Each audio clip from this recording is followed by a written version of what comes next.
Hello मेरे प्यारे दोस्तों। तो कैसे हो आप सब। आज मैं आपके लिए लेकर आया हूँ एक और नई video class 9th biology cell chapter की। क्योंकि ये चैप्टर बहुत बड़ा है तो इस पे छोटे छोटे टॉपिक पे छोटी छोटी वीडियो बनानी पड़ती है। एक बार में एक टॉपिक को समझाना ही बेहतर लगता है, इसलिए मैं छोटी छोटी वीडियो बनाता हूँ। ठीक है, तो आज मैं आपके लिए इस वीडियो में लेकर आया हूँ सेल वॉल, एक छोटा सा टॉपिक है। साइटोप्लाज्म दूसरा छोटा सा टॉपिक, एक टॉपिक और पढ़ा हुआ सेल ऑर्गेनेल्स। ठीक है, ये बेसिक टर्म्स हैं, इनके बारे में भले ही ज्यादा क्वेश्चन पेपर में डायरेक्ट ना पूछे जाए, लेकिन यही आगे के लेसन को बिल्डअप करेंगे। इन्हीं पे आगे का लेसन बिल्डअप हो सकता है, इसलिए समझना बहुत जरूरी है। क्या क्या? Cell wall, cytoplasm and cell organelles. Cell wall पे तो पूछ लिया जाता है सेल वॉल क्या है, किसमें मिलती है, काहे की बनी होती है, क्या काम है इसका। ठीक है, तो हम सेल वॉल की बात करते हैं। सबसे पहले अभी हमने पहले पढ़ा है कि हमारी जो सेल है इसकी कवरिंग क्या है, इसकी बाउंड्री क्या है, सेल मेम्ब्रेन। और सेल मेम्ब्रेन क्या है? एक यूनिवर्सल स्ट्रक्चर है, यानी जो सब में मिल रही है, एक ऐसी आउटर कवरिंग। ठीक है, लेकिन सेल वॉल क्या है? ये भी आउटर कवरिंग है। तो फिर दो आउटर कवरिंग, हाँ जी दो सेल मेम्ब्रेन के बाहर एक और आउटर कवरिंग हो सकती है, उसे हम सेल वॉल कहते हैं। और ये किसमें होती है? प्लांट्स में होती है, बैक्टीरिया में होती है, और फंगस पता है ना, रोटी पे ब्रेड पे फुई लग जाती है, वो फंगस उस पर होती है। पर हमारे अंदर एनिमल सेल्स और ह्यूमन सेल्स में ये नहीं होती सेल वॉल। हमारे अंदर सेल वॉल नहीं होती, हमारी सेल्स में सेल वॉल नहीं होती। सेल वॉल किसमें होती है? प्लांट्स में होती है, बैक्टीरिया में होती है, फंगस में होती है। आपको इस वक्त याद रखना है, प्लांट्स में होती है। ये है क्या? इसे एनालॉजी से समझाओ सर। भाई तो गेट तो सबके घर में होता है, बाउंड्री दीवार बाहर की, उसमें गेट सबके घर में होता है। ऐसा कोई घर ना होगा जिसमें ना हो, उसे सेल मेम्ब्रेन समझो। लेकिन गेट के बाहर एक और गेट होता है, कभी कभी लोहे का, जाली का। ये तो दिन में दिन भर तो हमारा मेन गेट खुला रहेगा और बाकी काम जाली के गेट से या लोहे के गेट से होता रहेगा, और रात को मेन गेट भी बंद कर देंगे। ठीक है, लेकिन दिन में बार बार मेन गेट खोलना ना पड़े, इसलिए हमने एक लोहे का गेट, जाली का गेट और लगा लिया। होता है ना ऐसा गेट, बस वही सेल वॉल है प्लांट्स में। सेल मेम्ब्रेन के बाहर एक और आउटर प्रोटेक्शन, एक और एडिशनल प्रोटेक्शन, एक और एडिशनल कवरिंग, वो सेल वॉल हो गई। ठीक है, जैसे हमने कपड़े तो पहने सर्दियों में, ऊपर से भाई हमने शॉल भी ओढ़ लिया। अब तो गर्मी चल रही है, एग्जाम्पल दे रहा हूँ, एनालॉजी। ऐसे ही सेल मेम्ब्रेन तो है ही, ऊपर से सेल वॉल भी है एडिशनल प्रोटेक्शन के लिए। ठीक है, तो सेल वॉल क्या है, इसी पता लग गई, सारी बात खुल गई। Plant cells has an outer covering. Plant cells के पास क्या होता है? एक आउटर कवरिंग होती है, आउटसाइड द, किसके बाहर? Outside the cell membrane, cell membrane के बाहर, that is called cell wall. यहाँ पे मैंने डायग्राम से दिखाया है। मान लीजिए अंदर वाली हमारी सेल है और ये सेल मेम्ब्रेन है, तो ये जो बाहर ब्लू कलर से दिखाई गई है, ये सेल वॉल है। असल में इनमें इतना गैप नहीं होता है, तो मैंने इसलिए दिखाया है जिससे आपको क्लियर समझ आ जाए कि सेल मेम्ब्रेन के बाहर एक और कवरिंग है, वो सेल में वॉल है। सेल मेम्ब्रेन के बाहर एक और कवरिंग है, वो सेल वॉल है। किसमें? प्लांट्स में है। काय की बनी हुई है? सेलुलोज की बनी हुई है। काय की? सेलुलोज। अब ये सेलुलोज क्या होता है सर? भाई सेलुलोज ऐसी कोई मुश्किल चीज नहीं है। हम आलू खाते हैं, हम गेहूं खाते हैं, सब चीजें खाते हैं। उसमें क्या होता है? स्टार्च, हाँ ग्लूकोज, जिससे हमें एनर्जी मिल रही है। और ये क्या? एक टाइप का कार्बोहाइड्रेट है। ठीक इसी तरह से सेलुलोज भी एक टाइप का कार्बोहाइड्रेट है। कार्बोहाइड्रेट, हाँ कार्बोहाइड्रेट एक न्यूट्रिएंट है जो हमें तुरंत एनर्जी देता है। ठीक है, ऐसे सेलुलोज भी कार्बोहाइड्रेट है। ये तो बचपन से पढ़ेंगे ना, कार्बोहाइड्रेट, प्रोटीन, फैट, विटामिन। बस सेलुलोज एक कॉम्प्लेक्स कार्बोहाइड्रेट है, इसी से सेल वॉल बनती है। इट इज रिजिड है, रिजिड मतलब थोड़ी हार्ड है, शेप चेंज करना थोड़ा मुश्किल है इसकी। जैसे सेल मेम्ब्रेन तो बहुत फ्लेक्सिबल थी, ये फ्लेक्सिबल नहीं है, ये रिजिड है, हार्ड है। एंड डेड लेयर, और डेड लेयर है, डेड, हाँ डेड मतलब उसमें लाइफ नहीं है, नॉन लिविंग। ऐसे कैसे हो सकता है सर? प्लांट तो लिविंग होते हैं, आप कह रहे हो सेल वॉल नॉन लिविंग है। हाँ, असल में लिविंग और नॉन लिविंग, प्लांट तो ओवरऑल लिविंग है, बट प्लांट में बहुत सारी सेल्स ऐसी हैं जो डेड होती है। डेड का मतलब क्या है, अभी हम आगे पढ़ेंगे। हमारी सेल के अंदर एक फ्लूइड भरा होता है, फ्लूइड, वैसे आपको पता ही होगी, ये दिखाया हुआ अभी हमने। इसे कहते हैं साइटोप्लाज्म। क्या कहते हैं? साइटोप्लाज्म। जैसे बैलून के अंदर पानी, ऐसे हमारी सेल के अंदर एक फ्लूइड होता है, इसे कहते हैं साइटोप्लाज्म। ये भी पानी का ही बनता है, इसलिए तो कहते हैं पानी खूब पियो, जल ही जीवन है, जल बहुत जरूरी है। हमारी बॉडी का 70% जल पानी से मिलकर बना है। लेकिन कुछ सेल्स ऐसी होती हैं जिनमें से निकल जाता है, जिनमें ये नहीं होता, तो इसे डेड कह देते हैं।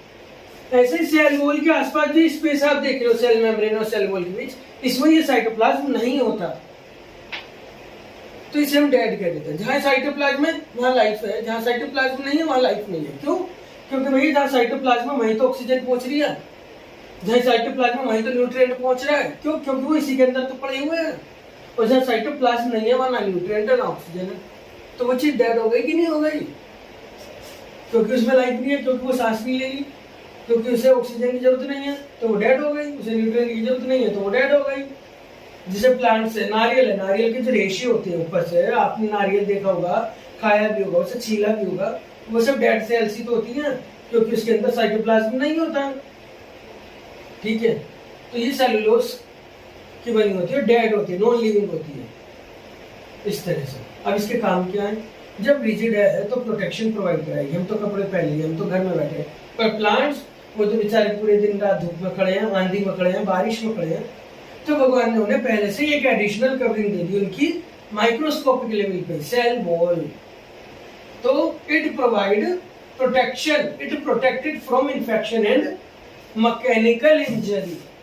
मैकेनिकल इंजरी कोई हार्ड वर्ड नहीं, मैकेनिकल इंजरी मतलब चोट पेट, कट फट, आंधी तूफान, इन सब से बचाती है, इन्फेक्शन से बचाती है। It provide definite shape to cell, cell को एक शेप प्रदान करती है, डेफिनेट शेप, जिसकी शेप फिक्स रहे। ठीक है, it saves the cell in hypotonic and hypertonic solution. Hyper hyper अभी हमने पिछली वीडियो में पढ़ा है, हाइपो फूल जाती है, हाइपर पिचक जाती है सेल, तो इस कंडीशन में भी सेल को बचाती है। हाइपो में फूल बर्स्ट होने से बचाती है और हाइपर में भी बहुत ज्यादा पिचक जाती है तो उसे बचा लेती है। लेकिन ठीक है, तो इस तरह से it makes the cell more resilient and stronger. Resilient आपने सुना होगा, इंसानों के लिए भी होता है वर्ड, कोई इंसान बहुत रेजिलिएंट है, बहुत सहनशील है, तो इस तरह से ये सेल्स को रेजिलिएंट बनाती है, स्ट्रॉन्गर बनाती है। तो प्लांट्स के लिए तो वही बहुत जरूरी है, क्योंकि प्लांट्स के पास का छत नहीं है, उनके पास कपड़े नहीं है, कुछ नहीं हो, तो बेचारे दिन रात धूप में खड़े हैं, तो उन्हें प्रोटेक्शन कहाँ से मिलेगी? सेल वॉल से मिलेगी। ठीक है, इधर उधर आंधी तूफान आए, लहला ये वो, फिर वापस ठीक हो गए, सेल वॉल है भाई उनके पास। बाकी लहला इसका आगे आप और भी पढ़ोगे अभी अगले चैप्टर में इसका रीजन। लेकिन सेल वॉल एक मेन फंक्शन है, मेन कंपोनेंट है इन्हें बचाने के लिए। ठीक है, तो बस एक एडिशनल कवरिंग थी और ज्यादा कुछ नहीं। जैसे कहते हैं ना 2 लेयर सुरक्षा, 3 लेयर सुरक्षा, 2-2, 3-3 गार्ड खड़े हैं, चेकिंग हो रही है।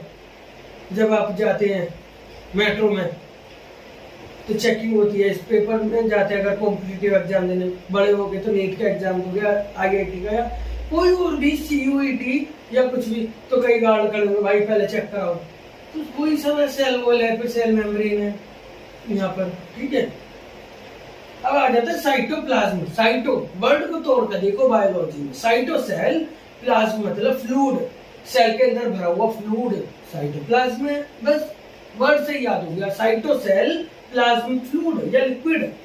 तो सेल के अंदर भरा हुआ लिक्विड, सेल के अंदर भरा हुआ फ्लूइड, सेल के अंदर भरा हुआ वाटर, सेल के अंदर भरा हुआ पानी, साइटोप्लाज्म है।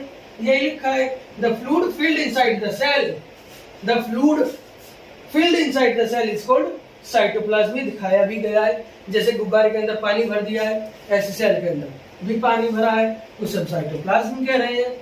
It is made up of mostly water, 90% water बना है, बाकी सोल्ट्स, न्यूट्रिएंट्स, इन सब का भी बना है। सोल्ट्स है, न्यूट्रिएंट्स है, ये तो समझते हो, प्रोटीन, कार्बोहाइड्रेट, विटामिन, ये सब पढ़े हैं। सोल्ट्स पढ़े हैं, सोल्ट समझते हो ना, केमिस्ट्री में पढ़ा होगा सोल्ट, जैसे सोडियम हो गया, क्लोराइड हो गया, आयरन हो गए, ये सब पढ़े हैं।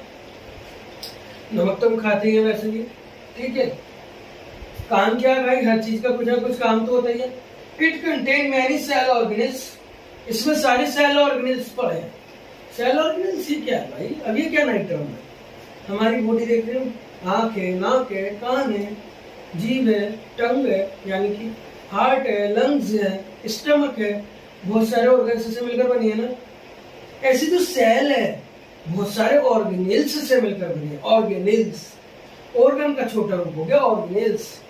छोटा रूप तो नहीं है, मतलब एनालॉजी कह रहा हूँ, एनालॉजी से ही साइंस हो सकती है सर। आपको की बात बात पर एनालॉजी, हाँ जी, एनालॉजी से ही साइंस हो सकती है, रट के नहीं हो सकती।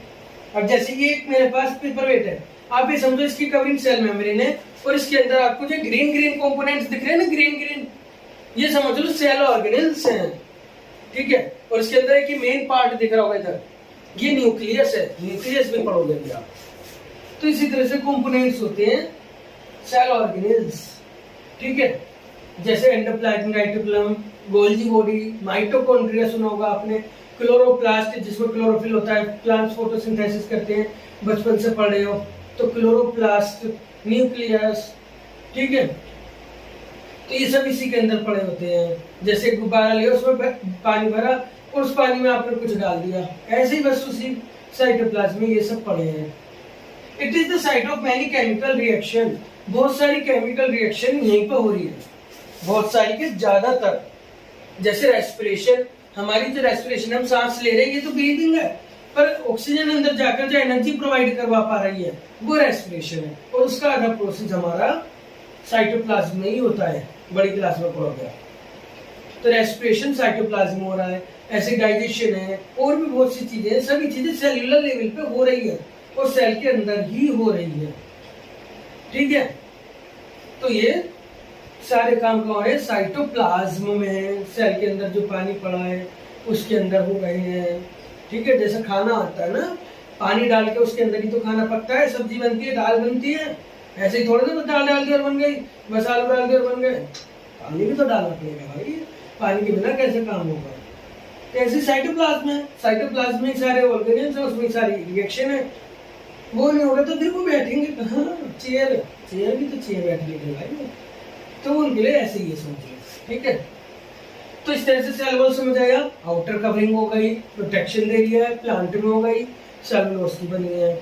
साइटोप्लाज्म, उसमें भरा हुआ फ्लूइड हो गया, 90% वाटर है, सारे सेल ऑर्गेनेल्स इसी में पड़े हैं और सारी केमिकल एक्टिविटी यही हुई है। सेल ऑर्गेनेल्स, सेल के अंदर छोटे छोटे पार्ट, अभी सेल ऑर्गेनेल्स भी पढ़ते हैं हम।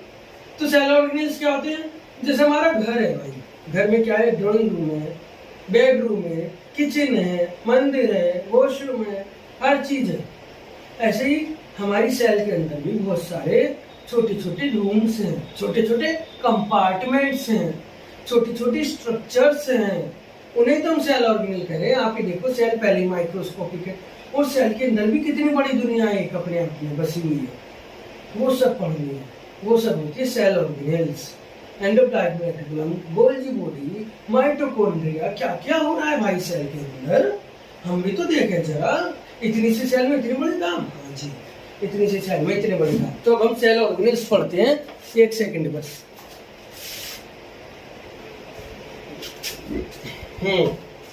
तो अब हम पढ़ेंगे सेल ऑर्गेनेल्स के बारे में। थोड़ा सा फोकस करना पड़ता है ना क्या मेरे को।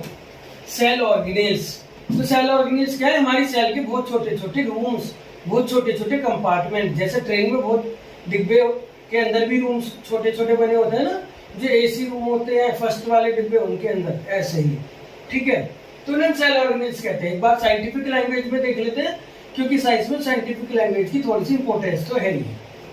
The specialised structures suspended, suspended मतलब पड़ी हुई हैं, या प्रेजेंट भी लिख सकते हो आप, present in the cytoplasm, cytoplasm के अंदर, एंड परफॉर्म स्पेसिफिक फंक्शन, और एक स्पेसिफिक फंक्शन दिखा रही हैं, आर कोल्ड सेल ऑर्गेनेल्स।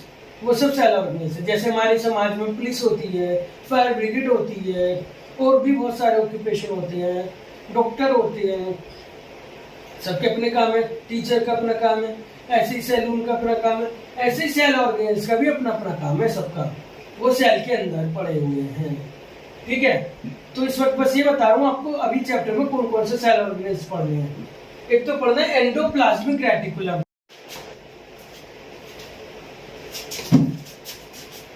तो आपको कौन कौन से सेल ऑर्गेनेल्स पढ़ने हैं? एक तो पढ़ना है एंडोप्लाज्मिक रेटिकुलम, जिसको हम ईआर कहते हैं शॉर्ट में। क्या कहते हैं? ER, endoplasmic reticulum, ER. इसके दो टाइप है, आरईआर, एसईआर।